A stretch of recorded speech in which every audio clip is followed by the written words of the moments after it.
Bonjour. Aujourd'hui, on continue par l'explication du chapitre 3, nombre décimaux, page 76, comparaison et arrondissement des nombres décimaux. Comment on fait comparer et arrondir les nombres décimaux? Comparer des nombres décimaux revient à comparer dans l'ordre, premièrement, les parties entières, les dixièmes, les centièmes, les millièmes, les 10 millièmes et ainsi de suite. يعني لنعمل comparaison لاثنين نمبر ديسيمو أول شيء بنعمل comparaison للبارتي entier يعني للبارتي اللي قبل الفيرجول بنرجع بنبلش comparaison إذا طلعوا مثل بعض بنعمل comparaison للديزيام اللي هو أول شيفر بعد الفيرجول بنرجع إذا طلعوا مثل بعض بنعمل comparaison للسنتيام اللي هو تاني شيفر بعد الفيرجول et ainsi de suite. Exemple. عندنا هون مثل ما شايفين 27,04 28,04 بارتي انتيير عندنا اياها هون 27 هون بارتي انتيير 28 بما انه ال 28 بلي غرو كو 27 دغري بنقدر نقول انه 28,04 بلي غرو كو 27,04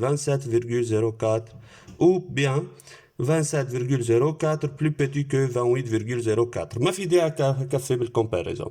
نجي لهون عندنا 300,17 et 300,12. Partie entière, le même partie entière, 300. Le dixième, هون 1, le même. Centième, هون 7, هون 2. بنوقف. هاي بيطلع لنا النمبر اللي عنده centième plus grand هو le nombre le plus grand. يعني 300,17 plus grand que 300,12. Ici, on a 32,11, 32,109. Même partie entière 32, même chiffre de dixième 1, chiffre de centième 1, chiffre de centième 0. ما بكفي خلص هون بقدر احط 0 انا اساسا بس هون خلص ما بكفي بالكومباريزون طلع عندنا 32,11 plus grand que 32,109 لانه dixième هون اكبر من الديزيام هون. اذا شفنا هيدا الاكزامبل عندنا 7,1342 و 7,1034.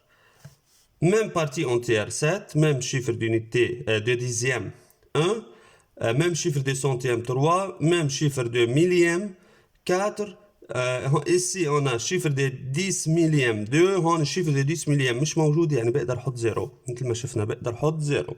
هذا بنسميه 0 inutile. اذا حطيته او ما حطيته بضل النمبر عنده نفس الكونتيتي او نفس الفالور. هلا هون عندي البارتي 10 مليام 2 هون 10 مليام 0 2 بلي غران كو 0 صرنا بنقدر نقول انه 7,1432 بلي غران كو 7,1340. هيك نشتغل بالكومباريزون. هلا ما نشوف الارونديسمون كيف بنشتغل بالارونديسمون. Arrondir un nombre décimal revient à l'écrire sous forme du nombre entier le plus proche. يعني أنا عندي نمبر ديسيمال بدي روح اكتبه بشكل نمبر اونتير أقرب له. مثلا حنشوف كيف يعني هيدا النمبر على طول نحن بنعرف النمبر ديسيمال هو بين دو نمبر اونتير بين اثنين نمبر اونتير. بشوف مين اللي أقرب له وبكتبه. كيف نعمل arrondissement? Si le chiffre de dixième est inférieur à 5, on garde la partie entière. إذا كان الشيفر دي dixième أصغر من 5 بتضل البارتي entière مثل ما هي. يعني ليك شو مفهوم arrondissement. On a 79,49. هذا النمبر ديسيمال هو بين 79 وال 80 بالنص بيناتهم هو موجود. بدي اشوف هذا النمبر ديسيمال لمين اقرب ل 79 ولا ل 80.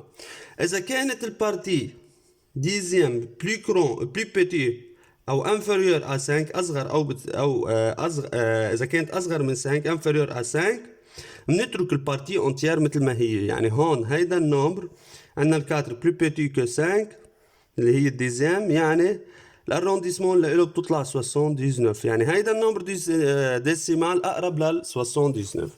اما si le chiffre de dixième est supérieur ou égal à 5 on ajoute une unité à partie entière. يعني هون اذا كان في عندي اياها الشيفر دو ديزيام supérieur اكبر او égal او بيساوي 5 اكبر او بيساوي 5 بنزيد unité يعني 1 على البارتي entière. يعني هون عندي 300,502 هي entre بين ال 300 وال 301.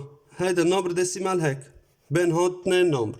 طيب اقرب لمين؟ بشوف البارتي اون ديسيمال او الشيفر ديزيام دو ديزيام est égal à 5. يعني شو بعمل؟ بزيد 1 على البارتي اونتيير. يعني هيدا الارونديسمون بتطلع له 301. يعني هيدا النمبر ديسيمال هو بلي بروش دو 301.